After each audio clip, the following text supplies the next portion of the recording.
This channel does not promote any violent, harmful, or illegal activities. All content provided by this channel is meant for an educational purpose only. আসলে যে বড় খবরে নজর রাখবো, corona আতঙ্ক উস্কে এবার চীনে হিউম্যান মেটানিউমো ভাইরাসের হানা।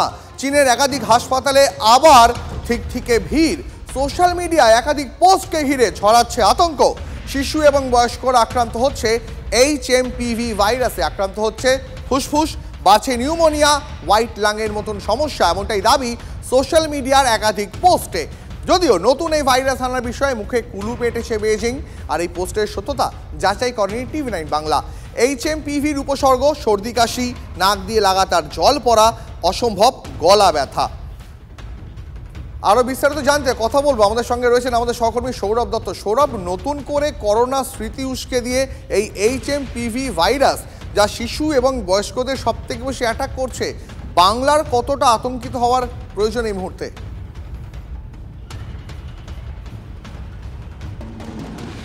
দীপ, দেখো, মেটানিউমো ভাইরাস নতুন নয়, 2001 সালে ডিটেক্ট হয়েছিল, কিন্তু যেটা নতুন সেটা হচ্ছে আক্রমণের হার, সংক্রমণের হার। 14 বছরের নিচের শিশুরা আক্রান্ত হচ্ছেন, বয়স্করা আক্রান্ত হচ্ছেন। আক্রান্ত কোথায় হচ্ছেন? চীনে। কোথায় প্রথম হদিশ পাওয়া গেছে? চীন। যে চীন থেকে কোভিডের সূত্রপাত হয়েছিল, কোভিডের উৎপত্তি হয়েছিল, সেই সময়ও ততখানি অনেকেই গুরুত্ব দেননি কোভিডকে, যে কোভিড যে এরকম একটা মহামারীর আকার ধারণ করবে, অনেকেই সেটা বিশ্বাস করতে চাননি। ফলে এবার কিন্তু গোড়া থেকেই সতর্ক থাকতে চাইছেন চিকিৎসকেরা। তার কারণ তারা বলছেন যে এই ভাইরাস কোভিডের মতোই অনেকগুলো উপসর্গ রয়েছে, জ্বর, সর্দি, নাক বন্ধ হয়ে যাওয়া। কোভিডের মতো অতখানি না হলেও এখনই কিন্তু অনেককে ICUতেও ভর্তি করতে হচ্ছে। 14 বছরের, বললাম একটু আগে যে 14 বছরের নিচে যারা রয়েছেন, শিশু কিশোর, তাদেরকে আক্রমণ করছে এই ভাইরাস। দ্বিতীয়ত হচ্ছে এই ভাইরাসের কোনো ভ্যাকসিন এখনও পর্যন্ত আবিষ্কার হয়নি কোভিডের মতোই, সেইটা একটা উদ্বেগের কারণ। ফলে এই সমস্ত বিষয়গুলোকে সামনে রেখেই কিন্তু মেটানিউমো ভাইরাসকে একেবারে হালকা ছলে নিতে রাজি নন এই রাজ্যের চিকিৎসকেরা। এবং যেহেতু এখন একটা বিশ্বায়নের যুগ, এখানে কিন্তু উড়ান মাধ্যমে অনেক বেশি যোগাযোগ বিশ্বের এক প্রান্ত থেকে আরেক প্রান্ত থেকে হয়ে থাকে। ফলে সব মিলিয়েই কিন্তু এখনই ততখানি না হলেও সতর্কতা যে অবলম্বন করা জরুরি, সেটা কিন্তু চিকিৎসকরা বলছেন, বিশেষজ্ঞরা বলছেন। এবং সেক্ষেত্রে একেবারেই যা কোভিডের ক্ষেত্রে ছিল, এক্ষেত্রেও তাই। একেবারে শোনো, আমাদের সঙ্গে থাকো, আমি তোমার কাছে আসবো। তবে এই মুহূর্তে জনস্বাস্থ্য বিশেষজ্ঞ ডক্টর অনির্বাণ দলি আমাদের সঙ্গে রয়েছেন সরাসরি টেলিফোন লাইনে। অনির্বাণ বাবু, এই মেটানিউমো ভাইরাস, বা আরও স্পেসিফিক্যালি বলতে গেলে হিউম্যান মেটানিউমো ভাইরাস, এর হানা চীনে আবার হাসপাতালগুলোতে ভিড় বাড়াচ্ছে। আমাদের, অর্থাৎ আমাদের দেশের, আমাদের বাংলার কতটা সতর্ক থাকা জরুরি? দেখুন, এই হিউম্যান মেটানিউমো ভাইরাস এটা কিন্তু একেবারেই নতুন কোনো স্ট্রেন নয়। এই হিউম্যান মেটানিউমো ভাইরাস নিউমোভিরিডি, মানে যেগুলো RSV, মানে কমন যে কাফ অ্যান্ড কোল্ড, আমাদের সহজেই যে ইনফেকশনে আমরা আক্রান্ত হই, আপার রেসপিরেটরি ট্র্যাক্ট, মানে হাঁচি, কাশি, গলা ব্যথা, জ্বর সামান্য, এইগুলোর যে কমন ইনফেকশন, তারই এক ধরনের ইনফেকশন এই মেটানিউমো ভাইরাস। এবং এটা 2001 সালে প্রথম নেদারল্যান্ডসে পাওয়া গেছিল। তো এই ভাইরাসটা খুব দ্রুত ছড়িয়ে পড়তে পারে, এবং আমরা দেখতে পাচ্ছি যে আমাদের কাছে যেটুকু হিস্ট্রি আছে তাতে বাচ্চা এবং বয়স্ক যাদের ইমিউনিটিটা কম কম্পারেটিভলি, তাদের ক্ষেত্রে এটা একটু বাড়াবাড়ি রকমের হওয়ার সম্ভাবনা আছে। তবে এখনো পর্যন্ত সেইভাবে আন্তর্জাতিক স্তরে কোনো সতর্কবার্তা বা রেড ফ্ল্যাগ সাইন আমরা যেটাকে বলি, সেরকম কিছু নেই। চীনের আভ্যন্তরীণ সিচুয়েশন আমাদের কাছে তো অনেক সময়ই অজানা থাকে, এবার WHO আমাদের সে ব্যাপারে এখনো পর্যন্ত কোনো আপডেট দেয়নি। যেটুকু খবর পাওয়া যাচ্ছে তার বেসিসে কেন্দ্রীয় স্বাস্থ্য মন্ত্রকের দেওয়া জারি করা বিভিন্ন তথ্যতে এটুকুই বোঝা যাচ্ছে যে এটা এখনো পর্যন্ত সেভাবে গ্লোবাল, মানে আন্তর্জাতিক স্তরে এখনো পর্যন্ত ভয় পাওয়ার মতো কোনো জায়গা নেই। তবে একটা জিনিস আমরা জানি যে কোভিড আটকানোর জন্য আমাদের যা যা করার দরকার ছিল, যদি আমরা সেগুলো করতে পারি, তাহলে এই মেটানিউমো ভাইরাসও কিন্তু আটকানো সহজ। বেশ, আপনাকে অনেক ধন্যবাদ। কথা বলছিলাম ডক্টর দলুইয়ের সঙ্গে। এই মুহূর্তে নয়াদিল্লি থেকে আমাদের সহকর্মী জ্যোতির্ময় আমার সঙ্গে রয়েছেন। জ্যোতির্ময়, একটু আগে আমরা ডক্টর দলুইয়ের সঙ্গে কথা বলছিলাম, তিনি পরিষ্কার একটা কথা বললেন যে চীনের অনেক তথ্যই তো অনেক সময় আমাদের কাছে আসে না, যার ফলে মহামারী সেখানে কতটা ভয়াবহ আকার নিয়েছে অনেক সময় আমরা এদেশে বসে বুঝতে পারি না। কেন্দ্রীয় স্বাস্থ্য মন্ত্রক, বিদেশ মন্ত্রক, তারাই গোটা বিষয়টা কিভাবে দেখছে, HMPV ভাইরাস আটকাতে তারা কতটা প্রস্তুত? দেখো, কেন্দ্রীয় স্বাস্থ্য মন্ত্রকের নিয়ন্ত্রণে থাকা national centre for disease control তাদের মূলত দায়িত্ব থাকে যে এই ধরনের সংক্রামক ব্যাধি কোথায় কোথায় ছড়িয়ে পড়ছে এবং সেই সংক্রামক ব্যাধির নেচার কি এবং সেক্ষেত্রে কি করতে হবে পরবর্তী ক্ষেত্রে বিশেষজ্ঞ চিকিৎসকরা তার মতামত দেন। আমরা এই এনসিডিসি অর্থাৎ national centre for disease control এই সংস্থার তরফ থেকে যে খবর আমরা পাচ্ছি যে চীনে এই মুহূর্তে যে সমস্যা দেখা দিয়েছে, নতুন করে যে আউটব্রেক দেখা দিয়েছে, সেই সম্পর্কে এনসিডিসি প্রতি মুহূর্তে তারা মনিটরিং করছে। এই মনিটরিংয়ের চরিত্রটা ঠিক কোন জায়গায়? আপাতভাবে যে খবর আসছে যে মূলত নর্দার্ন চায়নাতে এই বা চায়নার একেবারে উত্তর ভাগে এই আউটব্রেক সম্পূর্ণভাবে সীমাবদ্ধ এবং সেক্ষেত্রে যেটা গুরুত্বপূর্ণ বিষয় যে এই জায়গা থেকে চীনের অন্য প্রান্তগুলোতেও এই একই সমস্যার কথা বা একই রোগের সংক্রমণের খবর এসে পৌঁছচ্ছে কিনা। দ্বিতীয়ত যে বিষয়ের এই মুহূর্তে প্রস্তুতি রাখা হচ্ছে যে নর্দার্ন চায়না যে জায়গাতে এই মুহূর্তে সংক্রমণ হয়েছে সেখান থেকে এই মুহূর্তে ভারতের মাটিতে কেউ আসছে কিনা সেই বিষয়টা কিন্তু পরবর্তী ধাপে মনিটরিং করা হবে।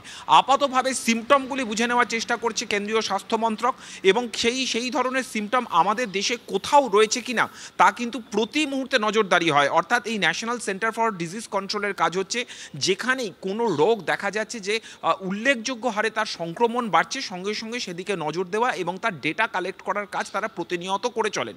ফলত এই মুহূর্তে যেহেতু মনিটরিংয়ের কথা বলা হচ্ছে, এই মনিটরিং কিন্তু শুধুমাত্র চীনের ক্ষেত্রে নয়, ভারতের যে কোনো রাজ্যে যে কোনো প্রান্তে যদি দেখা যায় যে এই ধরনের আপার রেসপিরেটরি ট্র্যাক্টে এই ধরনের সংক্রমণ, সেখান থেকে কোভিডের মতো একই ধরনের শ্বাসকষ্ট, জ্বর অর্থাৎ যা যা সিমটমের কথা এই মুহূর্তে আলোচনা হচ্ছে সেই ধরনের সিমটম যদি কোথাও অপ্রত্যাশিত হারে বেড়ে যায় সঙ্গে সঙ্গে কিন্তু সেই জায়গা সম্পর্কে কেন্দ্রীয় স্বাস্থ্য মন্ত্রককে অ্যালার্ট করা হবে এবং কেন্দ্রীয় স্বাস্থ্য মন্ত্রক পরবর্তী ক্ষেত্রে সংশ্লিষ্ট যে সমস্ত মন্ত্রকগুলি রয়েছে, অবশ্যই তুমি এক্ষেত্রে যেমন এক্সটার্নাল অ্যাফেয়ার্সের কথা বললে এর পাশাপাশি অন্যান্য মন্ত্রকগুলোকেও সঙ্গে সঙ্গে অ্যালার্ট করবে। বেশ, অনেক ধন্যবাদ তোমাকে জ্যোতির্ময়, ধন্যবাদ সৌরভ তোমার। তিলোত্তমা কাণ্ডের পুনরাবৃত্তি করে দেওয়ার হুমকি, শান্তিপুর হাসপাতালের প্যাথোলজি বিভাগের মহিলা চিকিৎসককে হুমকি দেওয়ার অভিযোগ সুপারের বিরুদ্ধে।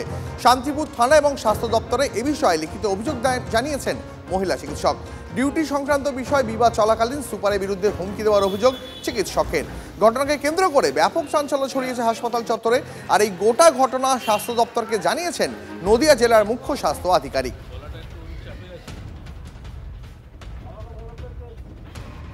আমার অভিযোগ, আমাকে এখানে ডাক্তারি করা অবস্থাতে আমাকে এখানে থ্রেট দেওয়া হয়েছে। থ্রেট দিয়েছেন ডক্টর সুপারিনটেন্ডেন্ট এখানকার, যে অর্ডার যদি ফলো না করো, যা বলা হচ্ছে সেটা যদি না করা হয় তাহলে দ্বিতীয় অভয়া কেস হতে চলেছে এখানে। হ্যাঁ, আমাকে এটাই বলে চলে গেছে। মানে আমার উপর হ্যারাসমেন্ট হচ্ছে, অনেকদিন ধরে ওয়ার্ক প্লেস হ্যারাসমেন্ট হচ্ছে। এই ট্রিমেন্ডাস ওয়ার্কলোড একা ম্যানেজ করতে গিয়ে আমার সিচুয়েশন ক্রমাগত খারাপ হতে থাকে। এটা আমি জানাতে থাকি, ওনাকে জানাতে থাকি, রস্টার কমিটিকে, সুপারকে জানাই, রস্টার কমিটিকেও জানাই। তারা বিন্দুমাত্র কোনো কিছু গাও করেন না, মাথাও ঘামান না। আমি অনেকবার করে বলেছি। যেটা বলার সিএমএস বলবেন, বিষয়টি কি বক্তব্য যা বলার, অভিযোগটা কি মিথ্যে অভিযোগ এটা মনে হচ্ছে? যেটা হোক, যেটা সিএমএস সাহেব বলবেন, আমি কিছু বক্তব্য দেব। ডাক্তারেরা যথেষ্ট ভয়ে আছে। এমতো অবস্থায় তাদের নিরাপত্তা সুনিশ্চিত করতে হবে প্রশাসনকে। তাদের তৃণমূলের যে দলদাস সেইখান থেকে বেরিয়ে এসে ইমিডিয়েট এই বিরুদ্ধে ব্যবস্থা নিতে হবে এবং যদি সেক্ষেত্রে সুপার দোষী প্রমাণিত হয় আমার মতে তাকে ইমিডিয়েট যথোপযুক্ত তার শাস্তিযোগ্য ব্যবস্থা নিতে হবে।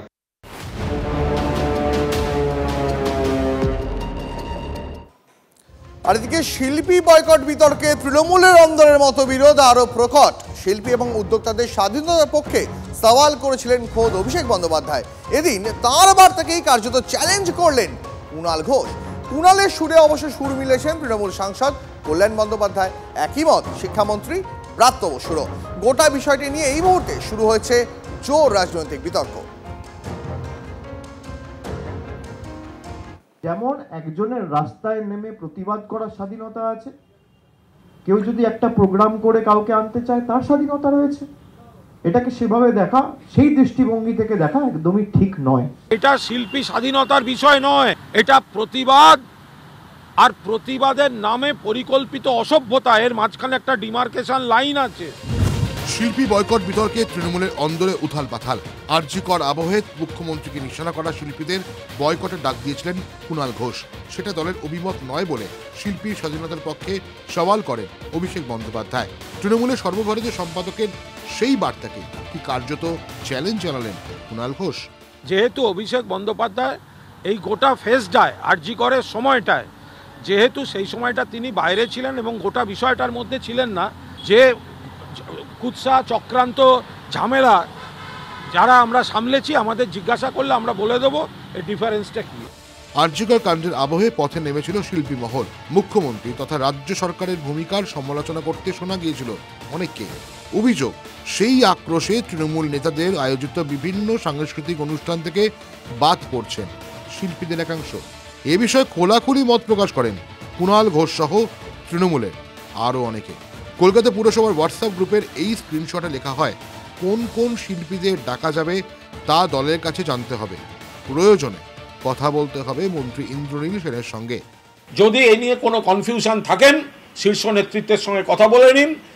তৃণমূল কর্মীদের আবেগে আঘাত লাগছে, সকলেরই একেবারে শিল্পী তালিকা খতিয়ে দেখা উচিত। বৃহস্পতিবার এই বিষয়ে অভিষেক বন্দ্যোপাধ্যায়কে প্রশ্ন করা হলে পদাধিকারী হিসাবে নিজের অবস্থান স্পষ্ট করেন তিনি। পার্টির তরফ থেকে কেউ নির্দেশ দিয়েছে? আপনি কোথাও কোনো বিজ্ঞপ্তি দেখেছেন? কোনো নোটিফিকেশন দেখেছেন? যখন ওয়ার্কিং কমিটির মিটিং মমতা বন্দ্যোপাধ্যায় ডেকেছিল তখন এ বিষয় নিয়ে কোনো আলোচনা হয়েছিল বলে আপনারা শুনেছেন? মমতা বন্দ্যোপাধ্যায় কিছু বলেছে? দলের তরফ থেকে আমি পার্টির জেনারেল সেক্রেটারি কিছু বলেছি? প্রদেশের রাজ্যের সভাপতি কিছু বলেছে? না। আমরা সবার স্বাধীনতায় বিশ্বাস করি। কিন্তু এরপরও কুণাল ঘোষ নিজের অবস্থানেই অনড়। মমতা বন্দ্যোপাধ্যায় আমাদের সর্বোচ্চ নেত্রী, চেয়ারপারসন, তিনি শেষ কথা বলবেন। তাকেই এই আরজিকর পিরিয়ডে সবথেকে বেশি সমালোচনা, কুৎসা, চক্রান্ত ফেস করতে হয়েছে। তিনি যেটা বলবেন তিনি শেষ কথা, তিনি যা বলবেন সেটা মেনে নেব। শিল্পী বয়কট বিতর্কে শাসকের অন্দরের মতবিরোধ প্রকাশ্যে আসার পর কুণালের পাশে দাঁড়িয়েছেন দলের প্রবীণ সাংসদ কল্যাণ বন্দ্যোপাধ্যায়। মমতা বন্দ্যোপাধ্যায়ের বিরুদ্ধে যারা কুৎসা রটিয়েছে সেই সব শিল্পীদের না ডাকা উচিত। আর আমার কনস্টিটুয়েন্সির মধ্যে কোথাও ডাকলে আমি নিজে যে তার সামনে দাঁড়িয়ে স্লোগান তুলব। এইসব শিল্পীদের শিরদাঁড়া করে, শিরদাঁড়া মমতা বন্দ্যোপাধ্যায়ের শিরদাঁড়া নিয়ে প্রশ্ন করেছিল। তো এদের শিরদাঁড়াটা কোথায় যে তৃণমূলের প্রোগ্রাম নিয়ে তাদের চালাতে? আমি আর্টিস্ট হিসেবে আমি রাষ্ট্রের বিরোধিতা করব, আমি সরকারের বিরোধিতা করব, আবার সেই সরকারের থেকেই শো চাইতে যাব, সেই সরকারের থেকে অনুদান আশা করব, এইটা হতে পারে না। আরজিকর কাণ্ডের আবহে মুখ্যমন্ত্রীকে অপমান করার অভিযোগে এই বিতর্কের সূত্রপাত। তাই খোদ মমতা বন্দ্যোপাধ্যায় এ বিষয়ে কি মনে করেন সেটা জানাই এখন সবচেয়ে বড় কৌতূহলের বিষয় সাধারণ মানুষের কাছে। Sourav Guha report, TV9 Bangla.